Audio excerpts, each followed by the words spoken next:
Georgia is more and more on Ruski Mir side, unfortunately. ერთპარტიული დიქტატურის ჩამოყალიბებას ბიძინა ივანიშვილისთვის უმძიმესი შედეგები ექნება. ევროპარლამენტარების აზრით, ქართული ოცნების მიერ უმსხვილესი პოლიტიკური პარტიების გაუქმება ავტოკრატიის ოფიციალური გაფორმებაა. პოლიტიკურ პარტიებს პოლიტიკური შურისძიების მოტივით მხოლოდ რუსეთში და ბელორუსიაში კრძალავენ, ფიქრობენ ევროდეპუტატები და ქართულ ოცნებას აფრთხილებენ, რომ ამის გამო დიდ ფასს გადაიხდიან. The word democracy doesn't fit at all. როცა ქართულ ოცნებაზე ვსაუბრობთ, სიტყვა დემოკრატია კონტექსტიდან ამოვარდნილია. ყველა შოკირებულები ვართ, განსაკუთრებით ისინი, ვინც ყოველდღიურად არ ადევნებდნენ თვალს საქართველოში განვითარებულ პროცესებს.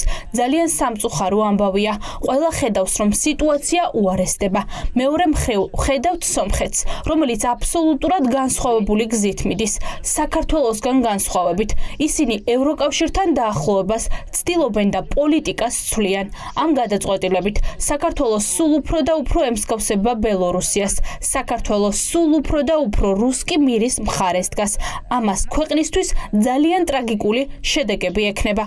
ევროდეპუტატების სანქციების დაწესების გზით ბიძინა ივანიშვილის პარტიისთვის პასუხისმგებლობის დაკისრებაზე საუბრობენ. ოცნების ჩინოვნიკების ოჯახის წევრებმა ვეღარ უნდა იარონ ევროკავშირის დედაქალაქებში და ხმელთაშუაზღვისპირეთის კურორტებზე. როცა სანქციები თვალსაჩინო და ხელშესახები იქნება, ოცნების ავტორიტარული პოლიტიკაც შეიცვლება. ეს არის ერთ-ერთი მიზეზი, რატომაც იქცა საქართველო ბიძინა ივანიშვილის მძევლად, რადგან დემოკრატია მისი მომავლისთვის უდიდესი მტერია. რუსეთი, ბელორუსია და ყველა ავტოკრატიული ქვეყნები აუქმებენ ოპოზიციას. ეს გადაწყვეტილება ევროკომისიისთვის კიდევ ერთი მიზეზი იქნება, რომ შეცვალონ უვიზო რეჟიმი მათთვის, ვინც პასუხისმგებელია.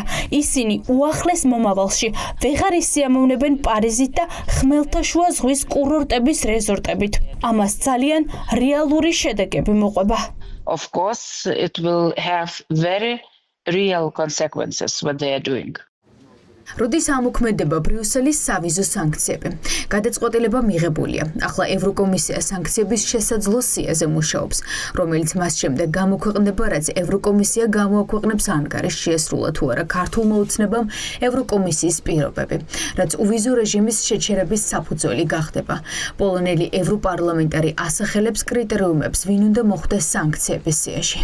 What's happening in Georgia now is very serious and very sad. რაც ახლა საქართველოში ხდება, თან ძალიან სერიოზულია და ამავდროულად ძალიან სამწუხარო. როცა მმართველი პარტია ოპოზიციური პარტიების ასაკრძალად იყენებს საკონსტიტუციო სასამართლოს, ეს არ არის დემოკრატია. ეს არის ნიშანი, რომ პოლიტიკური არჩევანი საფრთხის წინაშე დგას. ნამდვილ დემოკრატიაში ოპოზიცია არ არის მტერი. ის აბალანსებს და მთავრობას პასუხისმგებლობას აკისრებს. ჩემი ოფისი უკვე კავშირზეა ევროკომისარ მარტა კოსის ოფისთან. ჩვენ მუშაობთ ქართული ოცნების ლიდერების სიაზე, კორუმპირებულ მოსამართლეებზე, მოწმეებსა და მოძალადე აქტივისტების სიაზე, რომლებიც ქუჩაში თავს ესხმიან ადამიანებს. ეს სია ევროკავშირს უვიზო რეჟიმის საგზავნისთვის დაეხმარება. ჩვენ ეფექტურად უნდა ვიმოქმედოთ და მარტო არ უნდა ვისაუბროთ. We must also act effectively. ეს აღარ არის დემოკრატიული უკუსლა, ეს არის ერთპარტიული დიქტატურის დამყარება, ამბობს ლატვიელი ევროპარლამენტარი. ევროდეპუტატები ერთმანეთის მიყოლებით ამბობენ, რომ ივანიშვილს პროევროპული ოპოზიციის გაუქმება შიშის გამო უნდა, რაც პოლიტიკურ კონკურენციას მოსპობს და ძალაუფლების შენარჩუნების ერთ-ერთი გარანტი იქნება.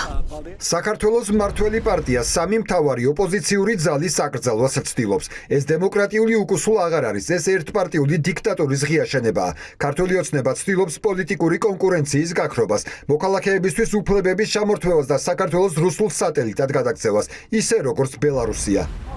ბიძინა ივანიშვილის გუნდი მოწოდებებს თავდასხმებით პასუხობს, მიუხედავად იმისა, რომ იციან რეპრესიებს, პოლიტიკური პარტიების აკრძალვას და დიქტატურის დამყარებას მძიმე შედეგები ექნება, ბოლომდე ვა-ბანკზე მიდიან.